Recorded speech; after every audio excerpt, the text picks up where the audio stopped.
सदियों की प्रतीक्षा के बाद हमारे राम आ गए। హే గాయ్స్, ఎలా ఉన్నారు? అయోధ్యలోని శ్రీరాముల వారి జన్మస్థలంలో శ్రీరాముని ప్రాణ ప్రతిష్ఠ కార్యక్రమం 2022 జనవరి 22 రోజున జరిగింది. అంటే శ్రీరాముడు కొన్ని వందల సంవత్సరాల తరువాత తాను జన్మించిన ప్రదేశంలో కొలువదీరినాడు. అయోధ్య శ్రీరాముల వారి ప్రాణ ప్రతిష్ఠ కార్యక్రమంని భారత ప్రభుత్వం చాలా గ్రాండ్ గా నిర్వహించింది. ఈ కార్యక్రమానికి పెద్ద పెద్ద వ్యాపారవేత్తలు, సినిమా ప్రముఖులు, సెలబ్రిటీస్లు, రాజకీయ నాయకుల నుండి నిరుపేద వారు కూడా అయోధ్య శ్రీరాముల వారిని దర్శించుకోవడానికి, ప్రాణ ప్రతిష్ఠ కార్యక్రమాన్ని తమ కల్లారా చూడడానికి ఆ రోజు అయోధ్యకి వచ్చారు. అయితే పాకిస్తాన్ కి చెందిన ఉగ్రవాద గ్రూపులు మరియు ప్రపంచంలో ఉన్న చాలా ఉగ్రవాద గ్రూపుల యొక్క చూపు అయోధ్య రామ మందిరం వైపు ఉంది. అయోధ్యలోని శ్రీరామ ప్రాణ ప్రతిష్ఠ కార్యక్రమాన్ని ఎలాగైనా ఆపాలని కొన్ని తీవ్రవాద గ్రూపులు మరియు ఉగ్రవాద గ్రూపులు అనుకుంటున్నాయి. అయితే ఉగ్రవాద గ్రూపుల నుంచి మరియు శత్రువుల నుంచి అయోధ్య రామ మందిరానికి మరియు రాముల వారి ప్రాణ ప్రతిష్ఠకి ఎలాంటి ఆటంకాలు రాకూడదు అని భారత ప్రభుత్వం అయోధ్యలో ఉన్న రామ మందిరానికి హై సెక్యూరిటీని కల్పించింది. ఇది ఏమి ఆసామాస సెక్యూరిటీ ఏమి కాదు. ప్రపంచ చరిత్రలోనే ఇప్పటి వరకు ఏ రాజకీయ నాయకుడు కూడా, ఏ దేశానికి కూడా, ఏ ఆలయానికి కూడా ఇలాంటి సెక్యూరిటీని కల్పించలేదు. మీరే ఖచ్చితంగా ఆశ్చర్యపోతారు. ఏ ఉగ్రవాద గ్రూప్ అయినా, ఏ నక్సలైట్ల గ్రూప్ అయినా అయోధ్య రామ మందిరంలో ఉన్న శ్రీరాముడి విగ్రహం మీద చెయ్యి వేయాలనుకుంటే వారికి వెన్నులో వణుకు పుడుతుంది. ఎందుకంటే వాళ్ళు కలలో కూడా ఊహించుకునే విధంగా అత్యంత పగడబందీతో హై సెక్యూరిటీని ఏర్పాటు చేసింది భారత ప్రభుత్వం. శ్రీరాముని జన్మస్థలమైన అయోధ్య రామ మందిరంలో 22 జనవరి 24న జరిగిన శ్రీరాముని ప్రాణ ప్రతిష్ఠ కార్యక్రమానికి కల్పించింది. ఈ వీడియోలో మనం అయోధ్యలోని శ్రీరామ మందిరానికి భారత ప్రభుత్వం ఎలాంటి సెక్యూరిటీని కల్పించింది, వాటి యొక్క పవర్స్ ఏంటి, అవి ఎన్ని రకాలుగా ఉన్నాయి అనే విషయాలు ఈ రోజు వీడియోలో ఫుల్ డీటెయిల్డ్ గా తెలుసుకుందాం. మరి ఇంకెందుకు ఆలస్యం, let's go into the video. నగర వ్యాప్తంగా ఏఐ ఆధారిత సీసీ కెమెరాలు, డ్రోన్లతో నిఘా పెట్టారు. An extensive 3-layered security arrangement has been implemented to ensure 13,000 మంది పోలీసులు, 10,000 సీసీ కెమెరాలతో అయోధ్యలో టైట్ సెక్యూరిటీ ఏర్పాటు చేశారు. येलो जोन में एक कंट्रोल सेंटर बना हुआ है, रेड जोन में एक अलग कंट्रोल सेंटर बना हुआ है जिसमें पूरी अयोध्या के सीसीटीवी कैमरों की फीड जाती है, including the Special Security Force SSF, CRPF, Provincial Armed Constabulary PAC and the UP Civil Police. అయోధ్యలోని సెక్యూరిటీని 2 మెయిన్ జోన్స్ గా డివైడ్ చేశారు. ఇందులో మొదటిది రెడ్ జోన్ అండ్ రెండోది ఎల్లో జోన్ గా ప్రకటించారు. ముందు మనకి మొదటి జోన్ అయిన రెడ్ జోన్ విషయానికి వస్తే, ఈ రెడ్ జోన్ ని కూడా 2 జోన్స్ లాగా విడదీశారు. ఈ రెడ్ జోన్ యొక్క మొదటి భాగం అయోధ్య రామ మందిరం యొక్క 70 ఎకరాల స్థలంలో ఉంటుంది. ఇంకా రెడ్ జోన్ యొక్క రెండవ భాగంలో అయోధ్య రామ మందిరం యొక్క 70 ఎకరాల స్థలం తర్వాత దాదాపు 38 ఎకరాల వరకు ఈ రెడ్ జోన్ యొక్క రెండవ పార్ట్ గా గుర్తించారు. ఇంకా ఈ రెడ్ జోన్ యొక్క 2 భాగాలలో, అంటే రెడ్ జోన్ యొక్క మొదటి భాగమైన 70 ఎకరాలు అలాగే రెండవ భాగమైన 38 ఎకరాలు కలిపి మొత్తం అయోధ్య రామ మందిరం నుంచి 108 ఎకరాల వరకు మెయిన్ గా సెక్యూరిటీ యూనిట్లు కాపలాగా ఉంటారు. ఫస్ట్ యూనిట్ పేరు యూపీ స్పెషల్ సెక్యూరిటీ ఫోర్స్. వీళ్ళు అయోధ్య రామ మందిరం నుంచి 20 ఎకరాల వరకు అయోధ్య రామ మందిరానికి సెక్యూరిటీగా ఉంటారు. వీళ్ళు చాలా పవర్ఫుల్. వీళ్ళకి ఇచ్చిన రైడ్స్ కూడా చాలా పవర్ఫుల్. ఉత్తరప్రదేశ్ లో లోకల్ రౌడీస్ ఎక్కువ అవ్వడంతో 2019 సంవత్సరంలో అలహాబాద్ హైకోర్టు ఆదేశాల మేరకు ఈ ఉత్తరప్రదేశ్ స్పెషల్ సెక్యూరిటీ ఫోర్స్ ని స్థాపించారు. ఈ units additional general rank officers నేతృత్వంలో నడుస్తుంది. అయితే 2020 సంవత్సరంలో యోగి ఆదిత్యనాథ్ ప్రభుత్వంలో ఈ UP special security force unit కి కొన్ని స్పెషల్ రైట్స్ ని ఇచ్చారు. అవి ఏంటంటే, వీళ్ళకు అనుమానంగా ఉన్న ఏ వ్యక్తినైనా ఎలాంటి వారెంట్ ఇష్యూ చేయకుండా అరెస్ట్ చేయొచ్చు. ఇలాంటి కొన్ని rights UP special security force unit కి ఇచ్చారు. అంతేకాదు, ఈ యూనిట్ వద్ద AK-47 రైఫిల్ తో పాటు German made Heckler Koch MP5 machine guns కూడా ఉన్నాయి.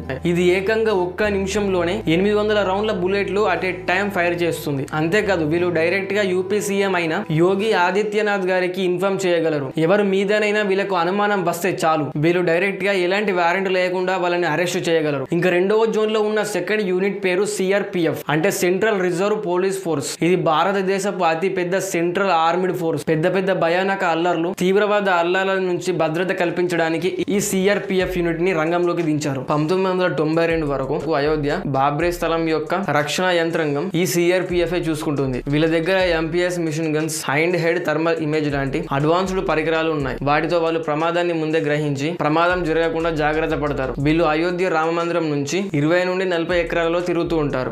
ఇంకా రెడ్ జోన్ లో 3వ యూనిట్ పేరు PAC, అంటే ప్రొవిన్షియల్ ఆర్మ్డ్ కానిస్టేబులరీ. PAC అనేది భారతదేశంలోని వివిధ రాష్ట్రముల్లో పనిచేసే ఒక ప్రత్యేక సాయుధ పోరాట దళం. ఇది CRPF లాగానే వివిధ పరిస్థితులను సమర్థవంతంగా ఎదుర్కోగలదు. ఈ యూనిట్ అయోధ్య రామ మందిరం నుంచి 40 నుండి 60 ఎకరాల మధ్యలో ఉంటుంది. ఇంకా ఈ రెడ్ జోన్ లో 4వ యూనిట్ పేరు 304 సివిల్స్ పర్సనల్. ఈ యూనిట్ కూడా స్పెషల్ రైట్స్ కూడా ఉంటాయి. ఈ యూనిట్ అయోధ్య రామ మందిరం నుంచి 60 నుండి 90 ఎకరాల స్థలంలో తిరుగుతూ ఉంటారు. ఇంకా ఈ రెడ్ జోన్లో ఈ 4 సెక్యూరిటీస్తో పాటు the most highly advanced bomb disposal squads కూడా ఉంటారు. అయోధ్య రామమందిరం నుండి చుట్టుపక్కల 90 ఎకరాల వరకు తిరుగుతూ వీళ్ళ దగ్గర ఉన్న పరికరాలతో బాంబ్స్ని ఐడెంటిఫై చేయడమే వీళ్ళ పని. ఇంకా అయోధ్య రామమందిరంలో చుట్టూ ఉన్న 90 ఎకరాలను దాటి లోపలికి వచ్చినప్పుడు అక్కడ ఉండేది యాంటీ సబోటేజ్ టీం. వీళ్ళ పని అయోధ్యలోని రామమందిరానికి 90 ఎకరాలని దాటి లోపలికి వచ్చినప్పుడు వాళ్ళ దగ్గర ఉన్న అడ్వాన్స్డ్ పరికరాలతో వాళ్ళను చెక్ చేస్తారు. ఇంకా యాంటీ సబోటేజ్ టీంతో పాటు ఈ రెడ్ జోన్లో police, radio communicators, 471 fire fighters కూడా ఉంటారు. వీళ్ళతో పాటు నేషనల్ సెక్యూరిటీ గార్డ్స్ కూడా ఉంటారు. ఈ యూనిట్ సభ్యులు ఉగ్రవాద దాడులను ముందే పసిగట్టి కౌంటర్ చేయడంలో స్పెషలిస్టులు. అంతేకాదు వీఐపీలకి, రాజకీయ నాయకులకి సెక్యూరిటీ కోసం ఎస్బీజీని కూడా రంగంలోకి దించారు. అంతేకాదు వీళ్ళతో పాటు 1100 మిలిటరీ బలగాల్ని కూడా అయోధ్య రామ మందిరానికి సెక్యూరిటీగా రంగంలోకి దింపారు. ఇంకా రెడ్ జోన్లో ఇంకో హైలైట్ ఏమిటంటే ఆర్టిఫిషియల్ సర్వీస్ సిస్టమ్.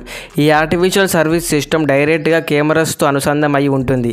ఇది ఎలా పనిచేస్తుందంటే అయోధ్య రామ మందిరంలోకి ఎంటర్ అయిన భక్తులు లేదా విజిటర్స్ యొక్క ఫేసెస్ని ఈ ఆర్టిఫిషియల్ ఇంటెలిజెన్స్ వాళ్ళను క్లియర్గా క్యాప్చర్ చేస్తుంది. ఫర్ ఎగ్జాంపుల్ ఒక వ్యక్తి మీద అనుమానం వస్తే ఈ ఆర్టిఫిషియల్ ఇంటెలిజెన్స్ అతని ఫేసెస్ని ఫీడ్ చేసుకొని ఆ వ్యక్తి యొక్క ఫుల్ డేటాని ఇస్తుంది. అంటే ఒక్క మాటలో చెప్పాలంటే ఈ వ్యక్తి ఎక్కడెక్కడ తిరిగాడు, ఏమేమి చేశాడు మరియు తన ఆధార్ కార్డ్ నెంబర్తో సహా నీ డేటా మొత్తాన్ని అధికారులకు ఈ ఆర్టిఫిషియల్ ఇంటెలిజెన్స్ ఇస్తుంది. ఇలాంటి అడ్వాన్స్డ్ ఆర్టిఫిషియల్ టెక్నాలజీని భారతదేశంలో ఉపయోగించడం ఇదే మొదటిసారి. అంతేకాదు దీనితో పాటు అయోధ్య రామ మందిరం 90 ఎకరాలలో 360 డిగ్రీస్ మేర కెమెరాస్ ఉంటాయి. దీనితో అయోధ్య రామ మందిరం నుంచి 90 ఎకరాల మేర మీరు ఎక్కడెక్కడికి వెళ్ళినా సరే మీ మూమెంట్ని ప్రతి క్షణం ఇవి రికార్డ్ చేస్తూనే ఉంటాయి. అంతేకాదు దీనితో పాటు ఈ ఆర్టిఫిషియల్ ఇంటెలిజెన్స్ విజిటర్స్ యొక్క ట్రైన్ డాటాను కూడా ఇస్తుంది. ట్రైన్ డాటా అంటే అయోధ్య రామ మందిరంలో ఉన్న 90 ఎకరాల మేర ఎవరైనా మామూలు విజిటర్స్ కాకుండా కొంచెం అనుమానంగా బిహేవ్ చేస్తూ ఉంటే ఈ ఆర్టిఫిషియల్ ఇంటెలిజెన్స్ సెక్యూరిటీ సిస్టమ్ తన అలారాన్ని వెంటనే రైజ్ చేసి ఆ వ్యక్తిని, తన డేటాని అధికారులకు చూపిస్తుంది. అంతేకాదు అయోధ్యలో ఎయిర్పోర్ట్స్, బస్ స్టాండ్, రైల్వే స్టేషన్లో కూడా వెరిఫికేషన్ ప్రాసెస్ చాలా అంటే చాలా స్ట్రిక్ట్గా ఉంచారు. ఇంకా రెండవ జోన్ అయోధ్య రామ మందిరానికి 108 ఎకరాల తర్వాత ఉన్న జోన్ని ఎల్లో జోన్గా ప్రకటించారు.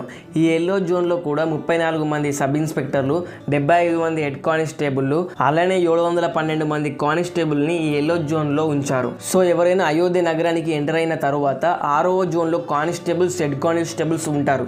వీళ్ళని కూడా దాటుకొని కొంచెం ముందుకు వెళ్తే 5వ జోన్లో సబ్ ఇన్స్పెక్టర్స్ ఉంటారు. వీళ్ళని కూడా దాటుకొని ఇంకో కొంచెం ముందుకు వెళ్తే 4వ జోన్లో ప్రొవిన్షియల్ ఆర్మ్డ్ కానిస్టాబులరీ యూనిట్ ఉంటుంది. అంటే పిఐసి యూనిట్ సెక్యూరిటీ ఉంటుంది. వీళ్ళతో పాటుగానే బాంబ్ స్క్వాడ్స్ కూడా ఉంటారు. ఇంకా వీళ్ళను కూడా దాటుకొని ఇంకా కొంచెం ముందుకు వెళ్తే 3వ జోన్లో నేషనల్ సెక్యూరిటీ గార్డ్స్ ఉంటారు. అంటే ఎన్ఎస్జీ యూనిట్ ఉంటుంది. ఇంకా వీళ్ళను కూడా దాటుకొని 2వ జోన్లకి ఎంటర్ అవుతే అక్కడ సిఆర్పిఎఫ్ జవాన్లు ఉంటారు. ఇంకా వాళ్ళను కూడా దాటితే ఫైనల్గా మొదటి జోన్లోకి ఎంటర్ అవుతే అంటే శ్రీరామ మందిరం 20 ఎకరాల లోపు ఉన్న ప్రాంగణంలోకి ఎంటర్ అవ్వగానే అక్కడ ద మోస్ట్ పవర్ఫుల్ అయిన యూపీ స్పెషల్ సెక్యూరిటీ ఫోర్స్ ఉంటుంది. ఈ విధంగా ఎవరైనా చెడు ఉద్దేశంతో శ్రీరామ మందిరానికి హాని కలిగించడానికి అయోధ్య శ్రీరామ మందిరం ప్రాంగణంలో ప్రవేశించాలంటే ఆ 6 కవచాలని దాటుకొని రావాలి. అలా దాటుకొని వచ్చేటప్పుడు ఒక్క జోన్లో కాకపోయినా ఇంకో జోన్లో అయినా వాళ్ళు ఖచ్చితంగా దొరుకుతారు. సో జనవరి 22 తారీఖు అయోధ్య రామ మందిరానికి ప్రపంచంలో ఏ ఆలయానికి లేని విధంగా భారత ప్రభుత్వం చాలా హైలీ అడ్వాన్స్డ్ సెక్యూరిటీని అయోధ్య రామ మందిరానికి కల్పించింది.